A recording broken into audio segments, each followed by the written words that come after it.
Well, tensions have risen yet again at Ferrari between the two drivers. Carlos Sainz was doing amazing the whole weekend, but in the end, Charles Leclerc wanted to snatch his podium from him and nearly collided. The worst part about it is that Leclerc wasn't even warned, and Vasseur stated that he enjoyed the racing. It's clear now that the team favours Leclerc and that Sainz might be going out of the door soon, but will this please the fans and help the team move forward? While there weren't any intense battles at the front of the race, involving the top title contender Max Verstappen and his teammate Sergio Perez, a different kind of drama was unfolding within the Ferrari F1 team.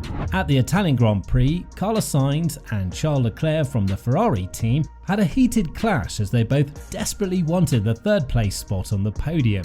Surprisingly, there were numerous instances where they made contact with each other during the race, but unbelievably, neither of them suffered any significant damage. In the end, Carlos Sainz got a huge sigh of relief as he successfully finished in third place in front of the passionate Ferrari fans. On the other hand, Charles Leclerc praised the thrilling battle and enjoyed going wheel to wheel with his fellow teammate.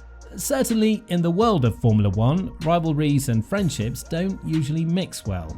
So, it's easy to see that Sainz and Leclerc's relationship could be on the verge of falling apart with just one incident. While we expect, but don't necessarily wish for, a dramatic turn in their relationship, let's take a look back at what was perhaps their most intense battle ever.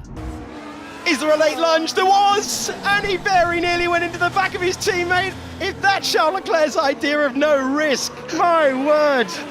Sainz and Leclerc became teammates when Sainz left McLaren to join Ferrari in 2021, replacing Sebastian Vettel. In their first year together, Sainz outperformed Leclerc in terms of points, but in the 2022 season, Leclerc leveled the score. While they seem to have a good relationship, there have been signs of tension, especially concerning team orders. In Austria, Sainz wasn't allowed to pass his teammate despite being faster. During Silverstone qualifying, Sainz took matters into his own hands and overtook Leclerc. This led to Leclerc discussing the situation with Ferrari's higher-ups. F1 pundit Harry Benjamin suggests there might be a growing sense of unease between the two drivers. There have been instances of both drivers expressing frustration on team radios this year, with Sainz often challenging team strategy decisions.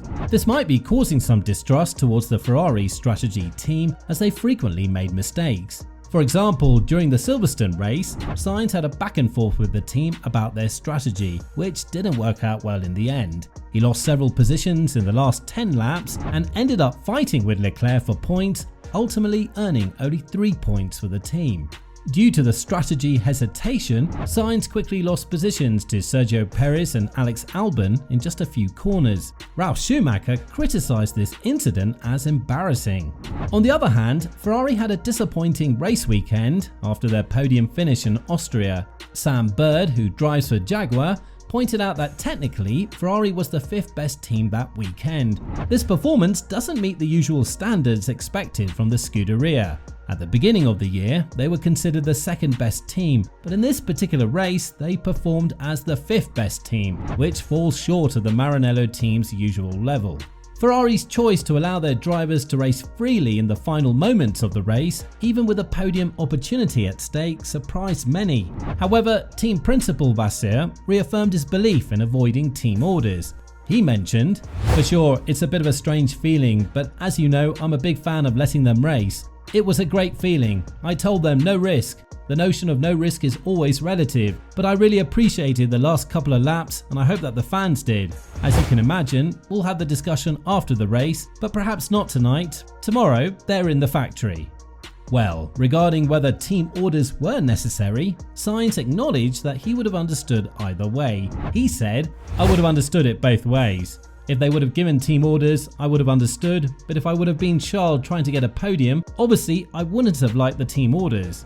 Leclerc echoed his teammate's view that neither driver had gone too far. He expressed his belief that this type of racing should be a constant feature. Leclerc likened it to his karting days when everyone pushed their limits.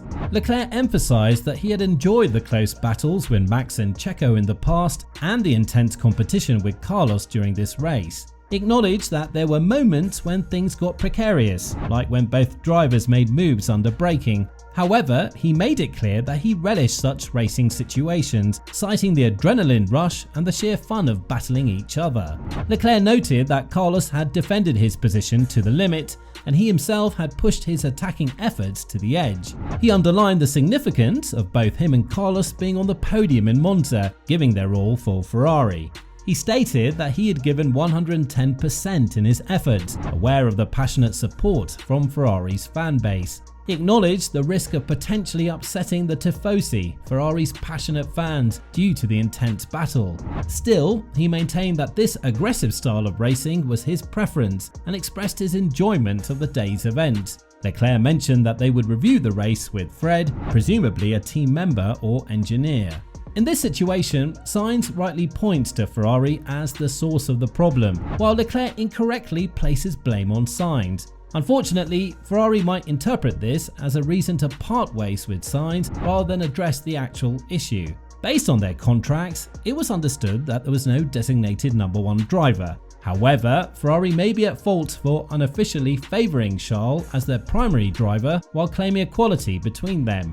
If there's any truth to the reported tension between them, it likely stems from the driver's lack of trust in Ferrari's strategic decisions. Ferrari seems to have a knack for snatching defeat from the jaws of victory, even though they haven't secured any significant wins to date. It's similar to the situation with Hamilton and Button at McLaren in the past. Hamilton lost trust in the team due to some strategy mistakes, while Button used his experience to make decisions that went against the team's plans. Leclerc generally has more inherent speed, but Sainz appears to be improving in terms of car setup and strategy. In reality, it might be best for Leclerc to take a break from Ferrari to feel more at ease. He needs a team he can rely on completely so he can focus solely on his racing duties. It's doubtful that he'll find that level of trust at Ferrari. Teams like Aston Martin, Red Bull Racing and Mercedes could all be viable options for his future. Leclerc's style is quite similar to that of the young Hamilton.